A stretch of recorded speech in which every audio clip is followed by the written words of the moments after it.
Welcome to Sarojini market guys. Nizamuddin ಡೆಲ್ಲಿಲಿ ನನ್ನ degree ಸ್ನೇಹಿತ.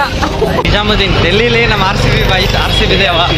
ಇದು ಎಕ್ಸ್ಪೀರಿಯನ್ಸ್ ಮೇಲೆ ಇದೇನೋ ತಿನ್ನಿಸ್ತಾವ್ ನನ್ಗೆ ಇಲ್ಲಿ. ಏನಾದ್ರು ಡೆಲ್ಲಿಗೆ ಬಂತು ಅಂದರೆ ಆಲ್ಮೋಸ್ಟು ಹೊರಗಡೆ ಫುಡ್ ತಗೊಳ್ಳಿ. 20 ರೂಪಾಯಿ ಒಂದು ಚಪಾತಿ ಚೆನ್ನಾಗೈತೆ, ಬಿಸಿ ಬಿಸಿಯಾಗಿ ಕೊಟ್ಟವ್ರೆ. ಬಟ್ ಏನಂದರೆ ಒಳ್ಳೆ ಭಿಕ್ಷುಕರ್ಗೆ ಹಾಕಂಗೆ ಪೇಪರ್ಗೆ ಹಾಕ್ತಾರೆ.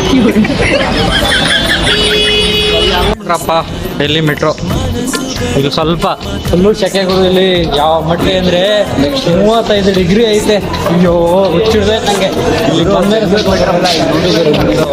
ಇದು ಇಲ್ಲ, ಬೆಂಗಳೂರಿಗಿಂತನೂ ಟ್ರಾಫಿಕ್ ಐತೆ ಸೈಕು ಮಾತ್ರ. ಬೆಂಗಳೂರು ಡೆಲ್ಲಿ ಮೆಟ್ರೋಲ್ಲಿ ಯಾರು ಬೇಕಾದ್ರೆ RCB ಜಾಸ್ತಿ ಆಗ್ತಾರೆ. ಡೆಲ್ಲಿ ಮೆಟ್ರೋಲ್ ಹಾಕೋದು ಒಂದು ರೇಂಜ್ ಇರುತ್ತೆ. ಇರೋ ಫ್ರೆಂಡ್ಸ್ಗಳ ಜೊತೆ ಎಲ್ಲ ಬರಬೇಡಿ. ನೋಡಿ ಪರ್ಚೇಸ್ ಮಾಡ್ತೀನಿ ಅಂದ್ಬಿಟ್ಟು ಅರ್ಧ ಗಂಟೆ ನಿಲ್ಸೋನೆ, ಅರ್ಧ ಗಂಟೆಯಿಂದ ತಗೋತಾನೆ ಮುಗೀತೆ ಇಲ್ಲ.